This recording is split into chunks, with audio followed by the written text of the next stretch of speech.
안녕하십니까, 배누저TV입니다. 오늘 영상은 사실 칸트의 신학과 철학에 대한 함의, 기여, 한계 이런 것들을 한번 다뤄보려고 했는데, 최근에 댓글을 길게 달아주셨어요. 그래서 함께 나누면 좋겠다는 이야기가 있고, 또 그거를 댓글로 다 다는 것보다 영상으로도 하나 또 만들면 좋겠다 이런 생각이 들어서 한번 해보려고 합니다. 그래서 그 선생님께 헌정 영상이라고 해야 되나? 네, 그렇게 보시면 될 것 같아요. 자, 선생님 남겨주신 댓글 잘 읽었습니다. 그래서 하이데거와 칸트를 비롯해서 기독교 신앙에 대한 선생님의 깊은 고뇌가 느껴집니다. 다만 선생님께서 제기하신 비판 중에 학술적으로 명확히 짚고 넘어가야 할 지점들이 있다고 보여요. 그래서 남겨주신 글을 보면서 제 생각을 한번 나누고 싶습니다. 제가 남기는 글을 선생님께 드리는 학문적 우정의 어떤 한 면으로 여겨주시면 감사하겠습니다. 자, 1번. 하이데거를 알려면 고대 철학으로부터 현대 철학까지 통달해야 됩니다. 귀하는 5년을 연구해도 이해하지 못할 것입니다. 라고 하셨는데요.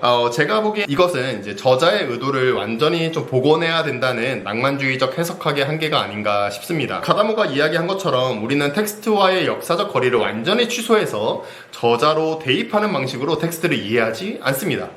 오히려 의미는 현재 독자의 지평과 저자 텍스트의 과거 지평이 만날 때 해석학적 지평 융합이 발생하면서 구성되는 것이라고 생각합니다.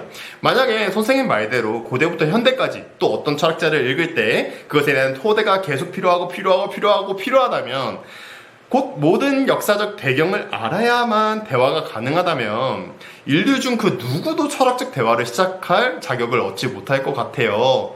그래서 철학은 제 생각에 정답을 맞히는 어떤 퀴즈나 누가 했던 이야기를 똑같이 반복하는 것이 아니라 끊임없이 질문을 던지고 배워가는 해석학적인 용기를 실천하는 과정이 아닐까 이런 생각이 듭니다.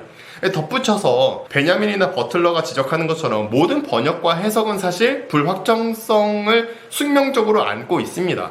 텍스트는 원문의 화석화된 의미를 복제하거나 저자의 말을 그대로 따라하는 것이 아니라 새로운 지평을 통해서 그 사후적 울림을 이어가는 것이 아닐까요?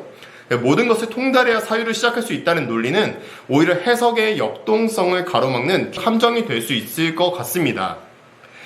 제가 좋아하는 소설가 천명관이 있는데 천명관의 소설이 다른 언어로 번역되었을 때 천명관조차도 생각하지 못했던 해석학적 의미와 역량이 태어날 수 있는 것 아닐까요? 그리고 그 해석학적 순환을 통해서 우리는 진리를 알아갈 수 있는 것이 아닐까요? 그렇다고 이것이 해석학적 안오이로 빠지는 것은 아니라고 생각합니다. 왜냐하면 저희는 삶이라는 이 누빔점이 존재하기 때문이죠. 자, 2번. 하이데거를 비롯한 수많은 사상들이 어렵다고 해서 그것을 이해 못하는 것으로 놓는 순간 저희는 그것을 우상이나 성상으로 놓는 건 아닐까요? 우리의 싸우는 무기는 육신에 속한 것이 아니오 오직 어떤 견고한 진도 무너뜨리는 하나님의 능력이라. 모든 이론을 무너뜨리며 하나님 아는 것을 대적하여 높아진 것을 다 무너뜨리고 모든 생각을 사로잡아 그리스도에게 복종하게 하니 라는 고린도후서 10장 4절에서 5절 말씀. 그러니까 이 바울의 겉면에 따라서 누구보다도 그 우상을 잘 이해하고 분석해서 그 함의는 예를 들면 밀뱅크처럼 수용하고 이론의 공백은 신학이라는 이름으로 우리가 권면할 수 있는 것이 오늘날 신앙인의 자세가 아닐까 생각이 듭니다. 자, 3번. 하이데거의 소나무는 변하는 시간 속에서 변하는 존재인데 칸트는 소나무라는 개념으로 이름을 지었기에 잘못되었다는 것입니다. 라고 하셨어요. 선생님께서는 하이데거의 존재를 자연과학적 층위로 축소시켜서 이해하고 계신 것 같습니다. 전기 하이데거의 핵심은 소나무라는 사물의 변화가 아니라 그것을 만나는 현존재의 존재 방식에 있습니다.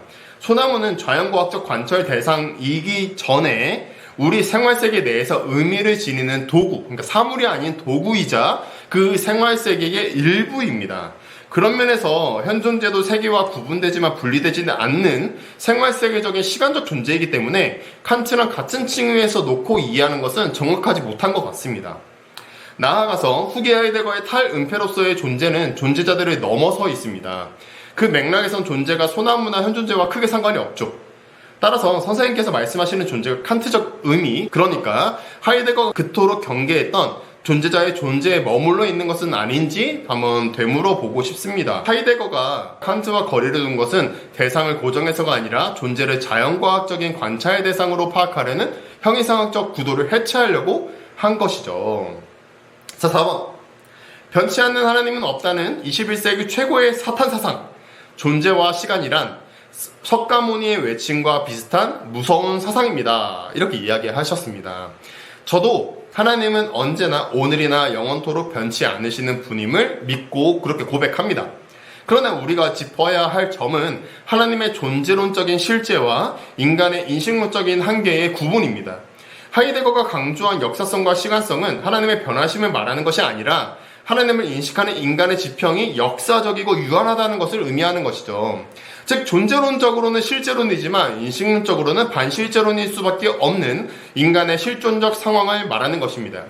이를 무시하고 인간이 인식한 하나님이 실제 하나님과 동일한 것이라면 초월성을 지우고 하나님의 자리에 오르려고 하는 어떤 해석학적인 교만이 되지 않을까요? 자, 5번. 들레즈는 조금 전에 바라본 소나무의 표상은 하나의 이미지일 뿐이라고 말합니다. 우주는 살아 움직이는 생성 소멸의 신으로 바라보고 블라블라 이렇게 얘기해 주셨습니다. 들레즈가 말하는 이미지는 시간 이미지죠. 시간 이미지는 단순한 환영이나 움직이는 그림을 이야기하는 것은 아닙니다. 들레즈는 잠재성과 현재성이 판별 불가능하게 공존하는 운동임을 말하고 있습니다. 들레즈는 단순히 모든 상대성을 옹호하는 범신론자라고 정의하는 순간에 그의 사유가 지닌 단독성의 힘은 거세될 것 같습니다. 그래서 밀뱅크는 들레즈의 차이 개념을 전유해서 삼위일체를 해석한 것처럼 들레즈적 차이는 파괴적인 혼돈이 아니라 조화를 완성하는 풍요로운 차이로 이해될 수 있습니다. 선생님께서 경계하시는 구렁이에 대한 공포는 극단적 상대주의에 대한 두려움에서 기인한 것일 수도 있을 것 같습니다. 이것은 지나치게 일반 계시를 축소하는 것이 될 수 있고 해석학적인 나태함이 될 수 있을 것 같습니다.